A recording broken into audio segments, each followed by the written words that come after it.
Yes. Hello, my dear students. Good morning and Jai Hind to you all. So, guys, look, as we are discussing the second chapter, today is the last class of this second chapter.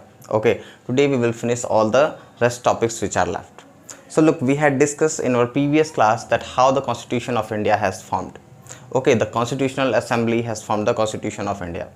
Look, then after there was one more committee known as Drafting Committee.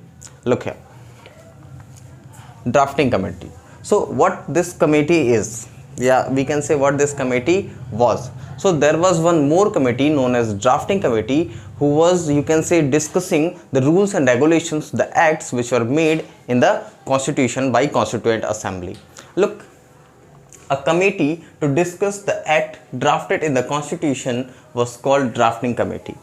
हमारे constitution को बनाने के लिए जो constituent assembly बनी थी, जिन्होंने constitution draft किया था, उस कमेटी, उस कॉन्स्टिट्यूशन में बनने वाले रूल्स रेगुलेशंस को हम एक्ट कहते हैं. और इन एक्ट्स पे डिस्कशन करने के लिए एक अलग कमेटी बनाई गई थी. That means one committee for making the constitution and second committee for discussing all about the rules and regulations. Okay, in rules and regulations को डिस्कस करने के बाद बहुत सारे उसमें चेंजिंग्स हुए. अप्रॉक्सीमेटली 114 डेज तक सारे रूल्स एंड रेगुलेशंस पे डिस्कशंस हुए. ओके, और डिस्कशंस करने के बाद फाइनली ड्राफ्टिंग कमेटी ने हमारे कॉन्स्टिट्यूशन को फाइनल किया कि now this is completed. Okay, and doctor B.R. Ambedkar was the chairman of this committee. Okay, so I hope now this drafting committee is clear. A committee was made for discussing the acts which were made in the constitution was known as drafting committee, and Dr. B.R. Ambedkar. B.R. Ambedkar means Dr. Bhimrao Ambedkar was the head. That means you can say the chairperson, the chairman of the committee. Then after the next point that was left in the next previous class, Dr. Rajendra Prasad was the president of the Constitutional Assembly. We had discussed about the Constitutional Assembly, but I forgot to discuss this point to you.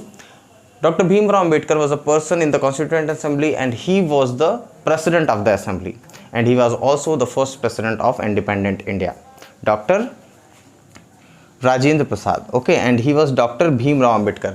इन दोनों लोगों का नाम mind में रखिएगा. Doctor Bhimrao Ambedkar was the chairman of the drafting committee, while doctor Rajendra Prasad was the president of the constituent assembly. Okay, so I hope कि ये दोनों point अब आपको क्लियर हो चुके हैं. There is one more point that is known as the constitutional amendment. है ना, ये वर्ड मैंने पूरे चैप्टर में एक दो बार यूज़ किया है. आई होप अब आप समझ गए होंगे कि ये है क्या, बट एक बार फिर भी यहाँ डिस्कस करते हैं with definition. What is amendment? A change in the constitution is called an amendment. मतलब कॉन्स्टिट्यूशन बनने से पहले जो चेंजिंग हुई थी वो ड्राफ्टिंग कमेटी ने की थी, है ना, जिसके लीडर थे डॉक्टर भीमराव अम्बेडकर. लेकिन जब फाइनल हो गया कॉन्स्टिट्यूशन, जब आप कह सकते हो जब इफेक्ट में आ गया, उसके बाद अगर बाद में कोई चेंजिंग आती है, बिकॉज हमने जैसे बताया था आपको, हमारा इंडिया का कॉन्स्टिट्यूशन काफ़ी पावरफुल है और इसमें हर तरीके की बातें लिखी हैं, बट इसको ऐसा बनाया गया है कि इन फ्यूचर कभी अगर ज़रूरत पड़े तो इसको भी कंडीशन के अकॉर्डिंग चेंज किया जा सके. तो फ्यूचर में जैसे आप जानते हो बहुत सारे अमेंडमेंट्स हुए हैं, तो जब कभी भी कॉन्स्टिट्यूशन में चेंजिंग होती है, तो that changing in the constitution is known as the amendment. Okay, and now I hope this amendment is clear. Now next and last point that is left, that is the preamble of the constitution. So what is the preamble? Let us discuss. So give me a single moment, guys. Okay, now look, the last point of this chapter, and that is one of the most important point of this chapter also, the preamble. Okay, as you can see, I have written on the board the preamble. So what is a preamble? Let us discuss. Look, the constitution begins with a short statement of its basic values. That means कि constitution, किसी भी country का जो constitution होता है, उसके starting में ही सबसे पहले वो कुछ constitution से related जो values होती हैं, उनसे related कुछ statements होते हैं, कुछ sentences होते हैं. Okay, the short statement of its basic values called the preamble of the constitution, जिसे हम उस constitution का preamble कहते हैं. सिंपली कि किसी भी constitution के beginning में, है ना, अगर मोस्टली इंडिया की बात करें तो our India, in the starting of the constitution of our India there are some such statements you can say that tell us about the basic values of the constitution, कि हमारे constitution में actually है क्या. आप कह सकते हो कि the summary of the story same as the preamble of the constitution. कि पूरी स्टोरी की समरी क्या होती है, समरी पढ़ने से हमें स्टोरी समझ में आ जाती है। सेम एज अगर हम प्रेम्बल को डिस्कस करेंगे, प्रेम्बल के बारे में जानेंगे, प्रेम्बल को पढ़ेंगे तो हमें पूरे कॉन्स्टिट्यूशन के बारे में पता चल जाएगा कि पूरे कॉन्स्टिट्यूशन में एक्चुअली है क्या, किस चीज़ से रिलेटेड सारी बातें लिखी हुई हैं, सारे रूल्स एंड रेगुलेशंस किस तरीके से बनाए गए हैं। Okay, so again I am reading. The constitution begins with a short statement of its basic values called the preamble of the constitution.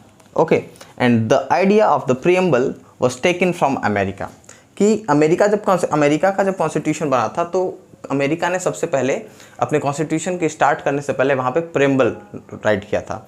Same as most of the countries follow this idea. America के idea को सारी countries, लगभग सारी countries follow करती हैं, India ने भी follow किया है और वहीं से इंडिया को भी आइडिया मिला कि हम भी अपने कॉन्स्टिट्यूशन में, I mean the constituent assembly को आइडिया मिला और उन्होंने भी हमारे कॉन्स्टिट्यूशन के स्टार्टिंग में प्रेम्बल को राइट किया गया है। तो प्रेम्बल है क्या? I hope this is all clear and the idea of preamble has been taken from the America. Now the second point that is also related to the preamble, that is it contains the philosophy on which the entire constitution has been built। जैसा मैंने अभी आपको बताया कि preamble में mostly होता क्या है कि ये completely डिपेंडेंट होता है हमारी कॉन्स्टिट्यूशन के फिलॉसफी पे, कि हमारा कॉन्स्टिट्यूशन जो है उसमें एक्चुअली क्या चीज़ें हैं, किसको पावर्स दिए गए हैं, किसको राइट्स दिए गए हैं और किस तरीके से कोई गवर्नमेंट रूल करती है। ओके, कंट्री के बारे में भी एक छोटा सा आप कह सकते हो अकाउंट होता है, brief account of related to the country, that is also given in the preamble and it is the soul of the Indian constitution. और हमारे प्रेम्बल को, इंडिया के प्रेम्बल को इंडिया के कॉन्स्टिट्यूशन का सोल भी कहते हैं।